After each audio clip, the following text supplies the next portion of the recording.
Hello दोस्तों, स्वागत है आपका चैनल पे। मेरा नाम जतिन है। आई होप आप सभी लोग अच्छे होंगे एंड स्वस्थ होंगे। आज 1 जनवरी 2022 है। Happy new year to all of you. Here's hoping that this new year brings lots of new and exciting opportunities in everyone lifes. Happy new year once again. जैसे कि हमें पता है हमारा गेट का एग्ज़ाम भी काफ़ी पास आ रहा है। अब तो एटली मतलब ज़्यादा से ज़्यादा 1 मंथ और बचा है, जो पूरा जनवरी का महीना है, एंड देन February 5 को तो हमारा पेपर है ही है। तो आज की इस वीडियो में आपको थोड़ा सा कुछ एक टाइप से टिप्स या फिर एडवाइस काइंड ऑफ देना चाहता हूँ, जो आपको लास्ट 30 मंथ्स में भी शायद हेल्प करे, एंड श्योरली हेल्प करेगी वो लास्ट 30 डेज में। ठीक है, तो देखते हैं वो क्या एडवाइस है। तो यहाँ से थोड़ा स्क्रॉल कर लेते हैं, एंड मैंने कुछ पॉइंट्स यहाँ में लिखे हैं जो आपको श्योरली काम आएंगे आपके। ठीक है, तो जैसे कि फर्स्ट पॉइंट हम पढ़ सकते हैं, give test as much as possible. तो आप जिस आपने जौन सी भी टेस्ट सीरीज ली होगी, तो उस पर आपके पास मल्टीपल टेस्ट होंगे। Let suppose subject wise test होंगे, मल्टी सब्जेक्ट टेस्ट होंगे, फुल लेंथ टेस्ट होंगे। तो try to give as much test as possible. आप जितने ज़्यादा टेस्ट देंगे उतना ज़्यादा आपका इंप्रूवमेंट होगा डे बाय डे। ठीक है, एंड ऐसा नहीं है कि आप लास्ट 1 मंथ बचा है 30 डेज में सिर्फ फुल लेंथ टेस्ट पे ध्यान दें। ऐसा नहीं करना, आपको फुल लेंथ टेस्ट पे ध्यान नहीं देना। Give priority to subject wise and multi subject test also. क्योंकि होता क्या है कि फुल लेंथ टेस्ट में एक एक पर्टिकुलर सब्जेक्ट से, एक पर्टिकुलर टॉपिक से ही क्वेश्चन पूछा जाता है। एक सब्जेक्ट कंप्लीटली कवर नहीं हो पाता है। ठीक है, so to get the better understanding of every subject आपको सब्जेक्ट वाइज टेस्ट भी देने चाहिए and multi subject wise test भी देने चाहिए, ताकि आपको एक सब्जेक्ट में जितने भी पर्टिकुलर टॉपिक्स हैं, जैसे फॉर एग्जांपल ओएस है, ओएस के अंदर एटलीस्ट 5 to 6 टॉपिक्स है। जैसे कि हमारा सबसे पहले आ जाता है सीपीयू शेड्यूलिंग, देन सिंक्रोनाइजेशन वाला पार्ट आईपीसी का, then memory management, then file systems, and then ऐसे मल्टीपल पार्ट्स आते हैं। डेडलॉक हैंडलिंग वाला पार्ट भी आता है। तो जितने भी ये सारे टॉपिक्स हैं, जितने भी एक तरीके से पर्टिकुलर टॉपिक्स हैं, 5 to 6 टोटल टॉपिक्स बन जाते हैं। तो उन सबकी प्रॉपर अंडरस्टैंडिंग के लिए आपको सब्जेक्ट वाइज टेस्ट भी देते रहना चाहिए। सिर्फ फुल लेंथ टेस्ट पर रिलाय नहीं करना चाहिए। ठीक है, जितना सब्जेक्ट वाइज टेस्ट देंगे आपको सब्जेक्ट की कमांड ज़्यादा अच्छे से इम्प्रूव होगी। ठीक है, एंड सेकंड पॉइंट इज, जो भी आप टेस्ट दें, या मे बी शायद फुल लेंथ टेस्ट दो या फिर सब्जेक्ट वाइज टेस्ट दो। Subject wise test generally 90 minutes के होते हैं, एंड फुल लेंथ टेस्ट हमारे 180 मिनट्स तक के जाते हैं। ठीक है, तो कोशिश कीजिए कि ये जो टेस्ट आप दे रहे हैं 9 to 12 के टाइम के बीच में ही दे, ताकि आपकी बॉडी जो है और ब्रेन भी जो है हैबिचुअल बन जाए इस 9 to 12 टाइम के बीच में। ठीक है, क्योंकि हमारा जो मेन एग्जाम है गेट का 5 फरवरी को, वो भी इसी टाइम के बीच में होगा। तो अच्छा है कि हम आदत बन जाएगी एक तरीके से, लास्ट 1 मंथ अच्छे से पेपर इसी टाइम देंगे।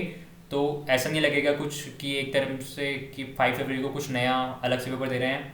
प्रेशर तो होता है पेपर के टाइम पे, बट थोड़ा प्रेशर कम हो जाता है।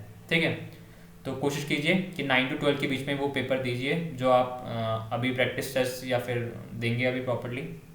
देन थर्ड पॉइंट से पहले फोर्थ पॉइंट पे चलते हैं। Properly analyse the test which you have given and write down all the mistakes that you have done in different categories. Like आप सबसे इंपॉर्टेंट क्या होता है, सबसे पहले तो टेस्ट देना तो ज़रूरी है। देन टेस्ट के बाद उसका जो एनालाइज वाला पार्ट है वो काफ़ी इंपॉर्टेंट है। अगर आप टेस्ट को एनालाइज नहीं करेंगे, अगर टेस्ट को आपने एनालाइज नहीं करा, तो आपका टेस्ट देने का जो मोटिव है ना वो खत्म हो जाएगा एक तरीके से। अब टेस्ट हम देते क्यों हैं कि हमें पता चल पाए कि हमारी गलती कहाँ है, हमारा वीक लिंक कहाँ पर है, मतलब वीक टॉपिक्स कौन कौन से हैं, और किस कंसेप्ट को हमें और इम्प्रूव करना है, और सिली मिस्टेक्स को कैसे रिड्यूस कर सकते हैं, कैलकुलेशन मिस्टेक्स को कैसे कम कर सकते हैं। तो ये सारी चीज़ों को इम्प्रूव करना, या सिली मिस्टेक्स को इम्प्रूव करना, देन कैलकुलेशन मिस्टेक्स को इम्प्रूव करना, कंसेप्चुअल मिस्टेक्स को इम्प्रूव करना, ये सारा मोटिव होता है कि हम टेस्ट दें, और उस टेस्ट को एनालाइज प्रॉपरली करना ज़रूरी है। तभी हमारा जो टेस्ट देने का मोटिव है वो अचीव हो पाएगा हमसे। ठीक है, एंड आप क्या कर सकते हैं, एक तरीके से जो हमारे टेस्ट की जो मिस्टेक्स होती हैं उनको डिफरेंट कैटेगरीज में डिवाइड कर सकते हैं। जैसे सपोज एक सिली मिस्टेक्स काइंड ऑफ होती है। जैसे फॉर एग्जाम्पल एक क्वेश्चन पूछा हुआ है which of the following, like 4 schedule हमें दिए हुए हैं ऑप्शन में, एंड पूछा हुआ है which of the following is not conflict serialisable, not conflict serialisable. तो हम क्या करते हैं, जल्दबाजी में ये नॉट वाला वर्ड पढ़ते ही नहीं है, तो हम ये ढूंढने लग जाते हैं कौन सा कॉन्फ्लिक्ट सीरियलाइजेबल शेड्यूल है। तो ये हड़बड़ी नहीं करनी है हमको, जल्दबाजी नहीं करनी है क्वेश्चन पढ़ने में। क्वेश्चन को ध्यान से अच्छे से पढ़ना है, प्रॉपरली पढ़ना है, ताकि क्वेश्चन में जो पूछा गया है हम उसका ही आंसर करें। ऐसा नहीं कि हमसे कुछ और पूछा हुआ है, लेट सपोज टैग बिट्स पूछा हुआ है कैश मेमोरी में, तो टैग बिट्स की जगह हम मे बी क्या करें, कैश डायरेक्टरी का टैग डायरेक्टरी का साइज वहाँ पे निकाल के आ रहे हैं। तो ये सब छोटी छोटी चीज़ें होती हैं बट ये इफेक्ट काफ़ी करती है, मतलब सिली मिस्टेक्स अगर आप देखेंगे तो आपसे सिली मिस्टेक्स के थ्रू काफ़ी ज़्यादा मतलब नंबर कट नेगेटिव चले जाते हैं। तो इस चीज़ का आपको ध्यान रखना है कि जो भी आप क्वेश्चन अटेम्प्ट कर रहे हैं उसको प्रॉपरली रीड करें एंड देन देखें कि क्या पूछा गया हमसे एंड हम वही चीज़ निकाल के आए, ठीक है। And then second type of mistakes जो होती है हमारी कैलकुलेशन मिस्टेक्स होती हैं। कैलकुलेशन मिस्टेक्स काफ़ी हो जाती है एंड पेपर में प्रेशर भी होता है तो और ज़्यादा मिस्टेक्स हो जाती हैं। तो क्या होता है 2+2 भी कभी कभार 3 या फिर 5 लग जाता है, 4 निकलता ही नहीं है वो यहाँ से, ठीक है।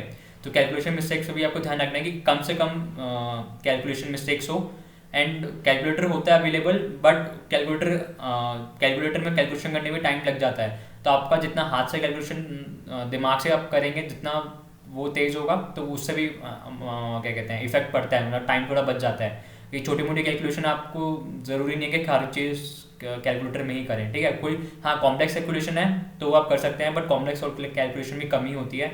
तो इन सब चीज़ों का आप ध्यान रखिए कि कैलकुलेटर का यूज़ करना है, बट उस टाइम पे यूज़ करना है जिस टाइम ज़रूरत हो। ऐसा नहीं कि हर छोटी कैलकुलेशन के लिए भी आप कैलकुलेटर का यूज़ करें, क्योंकि वो भी थोड़ा टाइम टेकिंग हो जाता है।